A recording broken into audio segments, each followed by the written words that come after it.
প্রিয় শিক্ষার্থীবৃন্দ, আসসালামু আলাইকুম। ঢাকা শিক্ষা board laboratory school and college কর্তৃক আয়োজিত এই বিশেষ অনলাইন ক্লাসে তোমাদেরকে স্বাগতম। আশা করি তোমরা সবাই মহান আল্লাহ তাআলার অশেষ রহমতে ভালো আছো।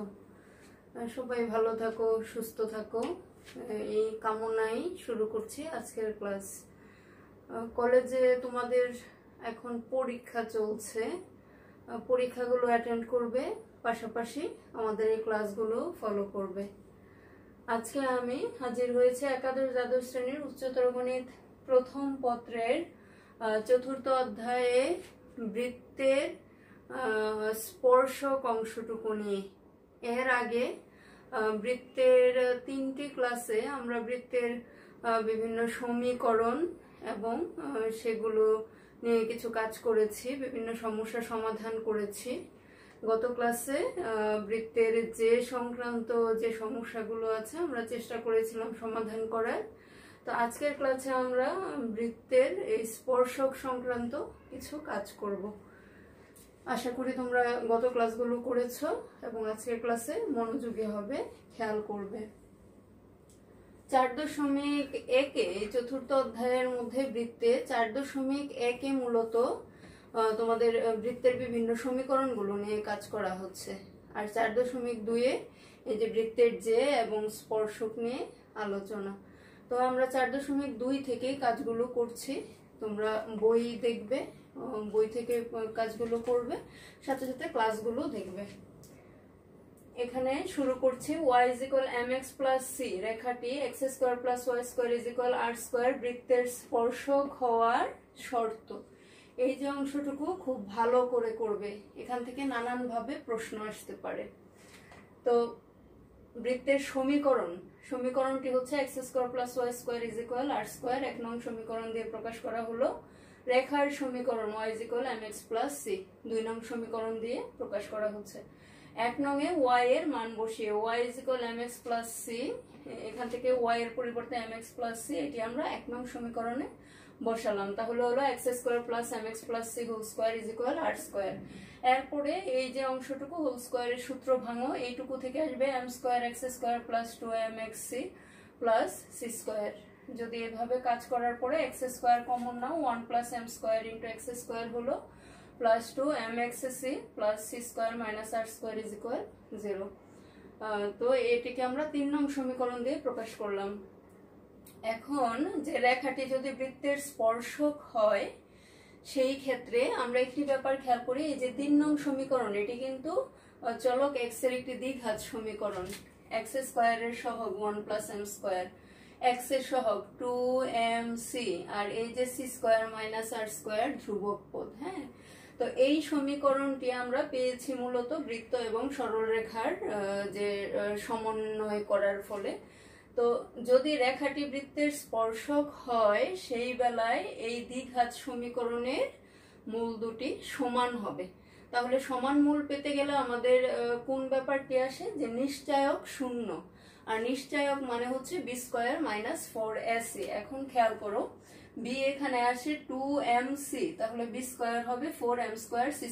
তাহলে পেলাম b² - 4a আছে এখানে 1 + m², আর c মানে ধ্রুবক যে অংশটুকু সেটি হচ্ছে c² - r², এভাবে = 0। তাহলে আমরা পেলাম b² - 4ac = 0, অর্থাৎ নিশ্চয়ক শূন্য। এখান থেকে কাজ করো যে 4 কমন নাও, কমন নিয়ে তারপরে এই অংশটুকু সাধারণ গুণ করে পরবর্তী লাইন, এবং এরপরে যদি m² c² বাদ দিয়ে দাও তাহলে দাঁড়াবে m² r² + r² = c²। এখান থেকে কাজ করতে করতে c এর মান আমরা পেলাম ± r × √1 + m²।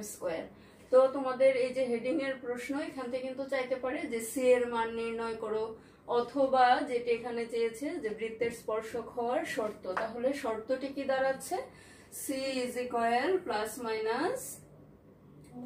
r √1 + m²। এটাই হলো y = mx রেখাটি x² + y² = r² বৃত্তে স্পর্শক হওয়ার শর্ত। আর যদি c এর মান আমরা এই যে সরল রেখার যে সমীকরণ ছিল সেখানে বসিয়ে দিই, তাহলে আমরা পেয়ে যাব স্পর্শকের সমীকরণ। তাহলে এইভাবে এই অংশটুকু মনোযোগ দিয়ে খেয়াল করবে, ঠিক আছে। এখন চলো আরো কিছু সূত্র, আমি সূত্রগুলো আলোচনা করে দেই, তোমরা বই থেকে প্রমাণগুলো দেখে নেবে। 1 নম্বরে x square plus y square is equal r square বৃত্তের উপরস্থ x1 y1 বিন্দুতে স্পর্শকের সমীকরণ। শিক্ষার্থীবৃন্দ, তোমরা নবম দশম শ্রেণীতে বৃত্তের স্পর্শক সংক্রান্ত অনেকগুলো উপপাদ্য এবং বেসিক অনেক কিছুই পড়েছো। তো ওখানে দুই রকমের স্পর্শক আমরা পেতাম। একটা কি বৃত্তের পরিধির উপরস্থ, অর্থাৎ উপরস্থ বিন্দু বললেই পরিধির উপরস্থ বিন্দুটি বোঝায়। তো বৃত্তের উপরস্থ কোনো বিন্দু থেকে আমরা স্পর্শক টানতে পারতাম, অনেকটা এরকম, মনে করো একটি বৃত্ত, এই যে টানলাম স্পর্শক। আর আরেকটা কিন্তু বহিস্থ কোনো বিন্দু থেকে স্পর্শক টানা যেত, এই যে মনে করো বহিস্থ কোনো বিন্দু, এই যে স্পর্শক টানলাম, ঠিক আছে। তাহলে এই দুই ধরনের স্পর্শক নিয়ে আমরা এখন কাজ করব। x square plus y square is equal r square বৃত্তের উপরস্থ অর্থাৎ পরিধির উপরস্থ কোনো একটি বিন্দু x1 y1, এই বিন্দুতে স্পর্শকের সমীকরণ হয়ে যাবে x1 plus y1 is equal r square. এরপরে আসো বৃত্তের যে সাধারণ সমীকরণ x square plus y square plus 2gx plus 2fy plus c equal 0, এই সমীকরণের বেলায় বৃত্তের উপরস্থ x1 y1 বিন্দুতে স্পর্শকের সমীকরণটি হবে x1 plus y1 plus g into x plus x1 plus f into y plus y1 plus c equal 0। একটু যদি পর্যালোচনা করো দুই ক্ষেত্রে, দেখো x স্কয়ার নামক টার্মটি যেখানে আছে সেটি পরিবর্তিত হয়ে কি হলো x1, y স্কয়ার যেখানে আছে পরিবর্তিত হয়ে y1 হয়ে গেল। আর যদি কোথাও 2x থাকে সেটি হবে x প্লাস x1, কোথাও 2y থাকলে হবে y প্লাস y1। বাকিদের বেলায় কোনো চেঞ্জ নাই, বাকি যা আছে তাই। একটা উদাহরণ আমি লিখেছি, তোমরা একটু খেয়াল করো। x square plus y square minus 6x plus 4y plus 3 equal 0, এই বৃত্তের উপরস্থ 2 1 বিন্দুতে স্পর্শকের সমীকরণ। খেয়াল করো, তাহলে এই x স্কয়ার নিয়মে কি আসে x1, তাহলে এই যে x থাকলো x1 এর পরিবর্তে এই যে 2, তাহলে হলো x ইন্টু 2। একইভাবে চিহ্ন আছে প্লাস y1 এর পরিবর্তে কত 2, 1 বসালাম, তাহলে হলো x স্কয়ারের পরিবর্তে x ইন্টু 2 অর্থাৎ x into x1 plus y into y1, তাহলে y ইন্টু 1 আসলো। এরপরে চিহ্ন মাইনাস দাও, 6x এটি থেকে আমরা 2x সেপারেট করে ফেলবো, তাহলে 2x রাখলে মাইনাস 3 থেকে গেল, এই যে মাইনাস 3, তাহলে হচ্ছে 2x এর পরিবর্তে x প্লাস 2, ঠিক আছে, অর্থাৎ x প্লাস x1। একইভাবে 4y থেকে 2 সেপারেট যদি করি তাহলে 2y ইন্টু 2 হতো, তাহলে প্লাস 2 ইন্টু 2y এর পরিবর্তে y প্লাস 1, এভাবে। আর প্লাস 3 ইজ ইকুয়াল 0। তোমরা যদি যোগ বিয়োগ প্রয়োজনে যদি গুণ হয় সিম্পলিফাই করলে এরকম একটা সমীকরণ পেয়ে যাবা। এই হলো তাহলে প্রদত্ত যে সমীকরণ আছে বৃত্তের, তার 2 1 উপরস্থ বিন্দুটিতে স্পর্শকের সমীকরণ, ঠিক আছে। এবার চলে আসো 3 এবং 4 নম্বরে অভিলম্বের একটু সমীকরণ নিয়ে আমরা কাজ করব। x square plus y square is equal r square বৃত্তের উপরস্থ x1 y1 বিন্দুতে অভিলম্বের সমীকরণ। সূত্র হলো x1 y minus y1 x is equal 0। আর সাধারণ সমীকরণ লিখে সেই বেলা বৃত্তের উপরস্থ x1 y1 বিন্দুতে অভিলম্বের সমীকরণ হবে x1 plus g into y minus y1 plus f into x plus f x1 minus g y1 is equal 0। একটু প্র্যাকটিস করে নাও, একটি উদাহরণ আছে। x square plus y square is equal 13 বৃত্তের উপরস্থ 3 2 বিন্দুতে অভিলম্বের সমীকরণ। তাহলে বৃত্তের যে সমীকরণ কোন প্যাটার্নে আছে, x square plus y square is equal r square, অর্থাৎ এই যে 3 নম্বর আছে সেটির সাথে মিলে যাচ্ছে। তাহলে এই ক্ষেত্রে সূত্র কি ছিল, x1 y minus y1 x is equal 0। তাহলে আমরা শুধু সূত্র ফলো করে লিখে দেব, x1 এর পরিবর্তে কত 3, তাহলে হবে 3 ইন্টু y, এই যে 3 into y minus y1 into x, তাহলে 2 ইন্টু x ইজ ইকুয়াল 0। এই পেয়ে গেলাম আমরা তাহলে অভিলম্বের সমীকরণ। এবার আসো যে কোনো বৃত্তের ক্ষেত্রে বহিস্থ কোনো বিন্দু থেকে যদি স্পর্শক টানা হয়, স্পর্শকের সমীকরণগুলো তোমাদের বইয়ে আছে, তোমরা একটু বই থেকে দেখবে। এই স্পর্শকগুলোর দৈর্ঘ্য নিয়ে আমি এখানে একটু আলোচনা করছি। X square plus y square is equal r square, বৃত্তের বহিস্থ কোনো বিন্দু সেটি হচ্ছে x1 y1 থেকে বৃত্তটির অঙ্কিত স্পর্শকের দৈর্ঘ্য, সমীকরণ কিন্তু বই থেকে দেখবে, ঠিক আছে? আমি দৈর্ঘ্যটুকু দেখাচ্ছি। লিখবে যে √x1 square plus y1 square minus r square সূত্র। এরপরে 6 নম্বরে যেটি একই ব্যাপার, বৃত্তের সাধারণ সমীকরণ। এটির বেলায় বৃত্তের বহিস্থ বিন্দু x1 y1 থেকে বৃত্তটিতে অঙ্কিত স্পর্শকের দৈর্ঘ্য √x1 square plus y1 square plus 2gx1 plus 2fy1 plus c, ঠিক আছে? আবার একটি উদাহরণ আমরা দেখে নিই। X square plus y square is equal 3, এই সমীকরণ। তাহলে এটি 5 নম্বরের অনুকরণ। 5 নম্বরে চলে যাই। X square plus y square is equal 3, বৃত্তের বহিস্থ কোনো একটি বিন্দু, স্থানাঙ্ক হচ্ছে 1 3, এটি থেকে যে স্পর্শক টানা হয় তাহলে সেই স্পর্শকের দৈর্ঘ্য। তাহলে এই ক্ষেত্রে আমাদের সূত্র কি ছিল? x1 স্কয়ার, অর্থাৎ এখানে 1 আছে x1 এর পরিবর্তে, তাহলে এই যে 1 স্কয়ার প্লাস y1 স্কয়ার, তার মানে কি 3 স্কয়ার মাইনাস r স্কয়ার, এখানে r স্কয়ারই আছে 3 হিসেবে, তাহলে কি -3। ক্যালকুলেশন করো, √7 একক পেয়ে গেলে।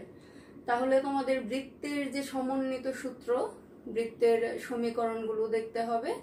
দুটি বৃত্তের সাধারণ যে থাকলে দেখবে। তারপরে এই যে প্রথমে যেটি লিখলাম যে একটি রেখা কোনো একটি বৃত্তের স্পর্শক হওয়ার শর্ত শিখবে। তারপরে বহিস্থ কিংবা বৃত্তের উপরস্থ কোনো বিন্দুতে যে স্পর্শক, তাদের সমীকরণ, বহিস্থ বিন্দু থেকে স্পর্শক টানলে সেটার দৈর্ঘ্য এবং অভিলম্বের কিছু ব্যাপার আছে। সামগ্রিকভাবে এই সূত্রগুলোই আছে বৃত্ততে, তোমরা এগুলো ভালো করে দেখবে আর গাণিতিক প্রবলেমগুলো সলভ করবে। চলো আমরা বৃত্তের স্পর্শক থেকে কিছু প্রবলেম সলভ করব।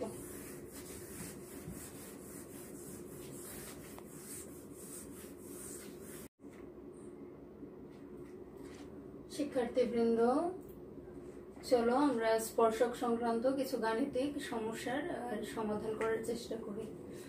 কিছু প্রশ্ন লেখা আছে। 1 নম্বরটা হলো x square plus y square minus 4x minus 6y plus c is equal 0, বৃত্তটি x অক্ষকে স্পর্শ করে, c এর মান ও স্পর্শবিন্দুর স্থানাঙ্ক নির্ণয় করো।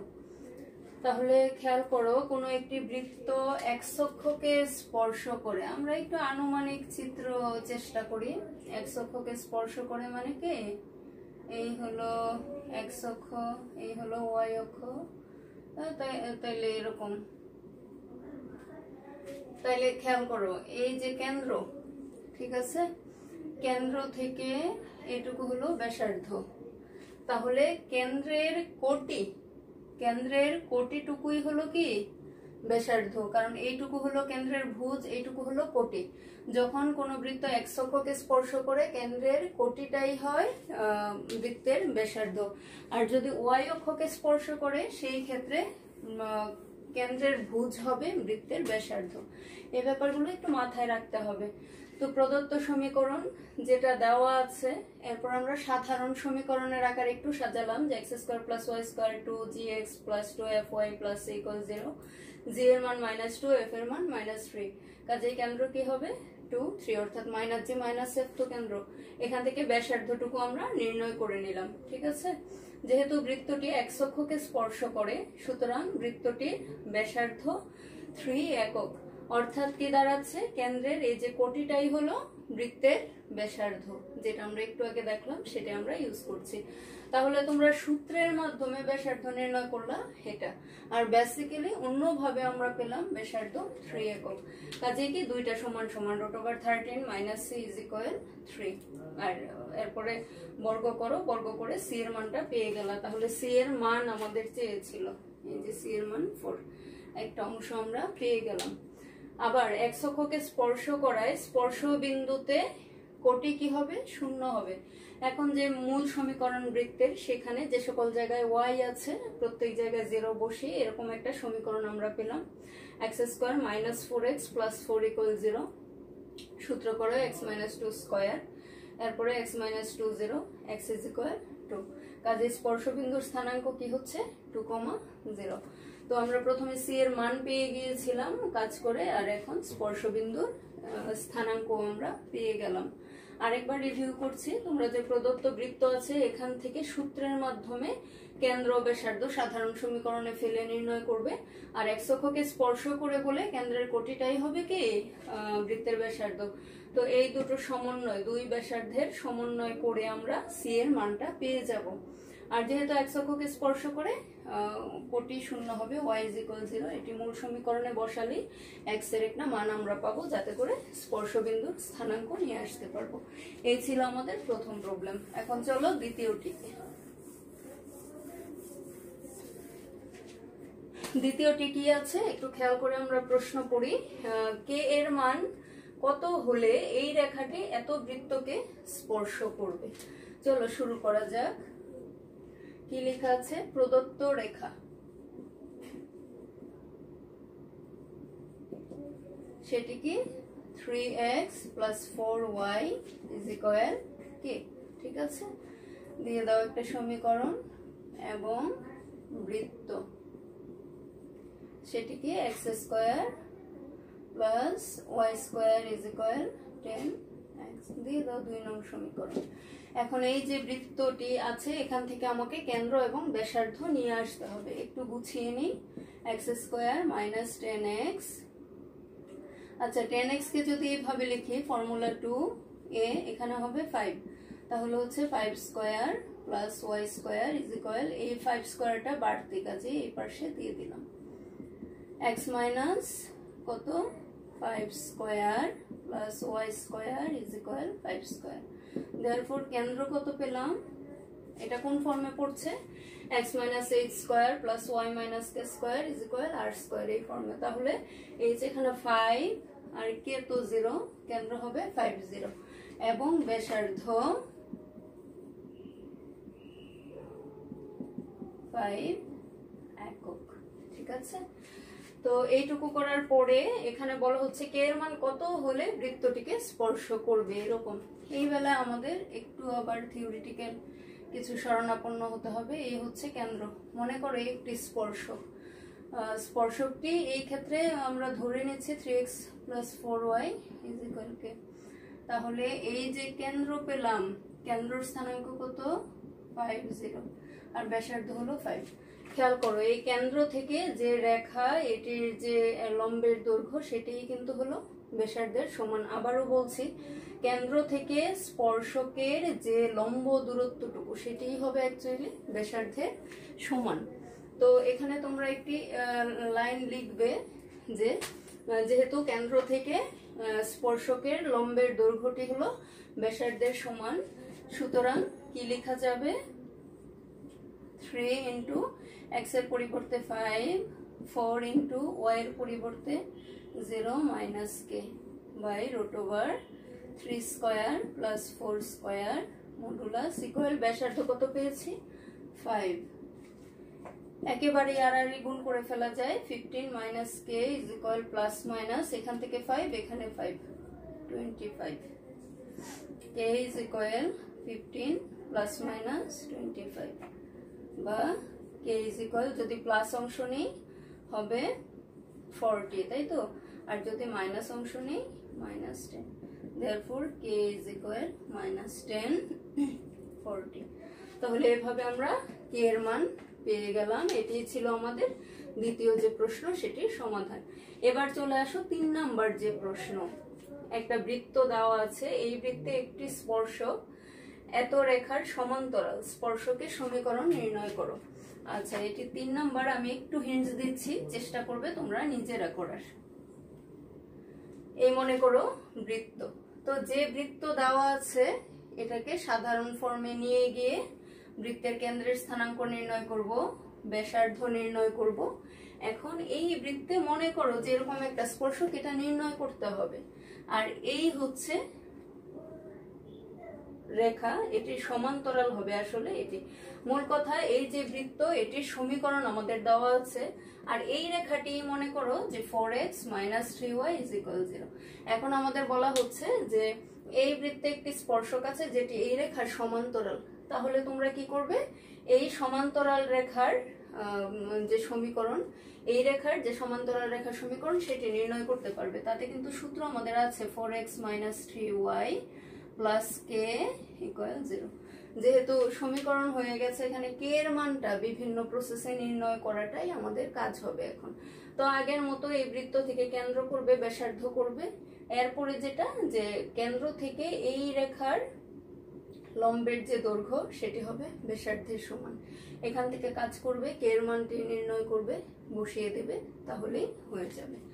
শিক্ষার্থীবৃন্দ, তো এভাবে তোমরা প্রশ্ন পড়বে মনোযোগ দিয়ে, এবং তোমাদের এই স্পর্শক সংক্রান্ত যা প্রবলেমগুলো আছে বইয়ের কাজগুলো আগে করবে। এরপরে বোর্ডের যে সিকিউ আছে, বৃত্ত যেহেতু 4.1, 4.2 পুরোটাই আমাদের মোটামুটি হলো গোছানো। তো তোমরা বোর্ডের প্রশ্ন, সৃজনশীল যেগুলো আছে এবং বহু নির্বাচন যা আছে, দুটো অংশই তোমরা চেষ্টা করবে। আর যে কোনো সমস্যায় আমাদেরকে জানাবে, চেষ্টা করব ইনশাল্লাহ সলভ করার। ভালো থাকবে সবাই, আল্লাহ হাফেজ।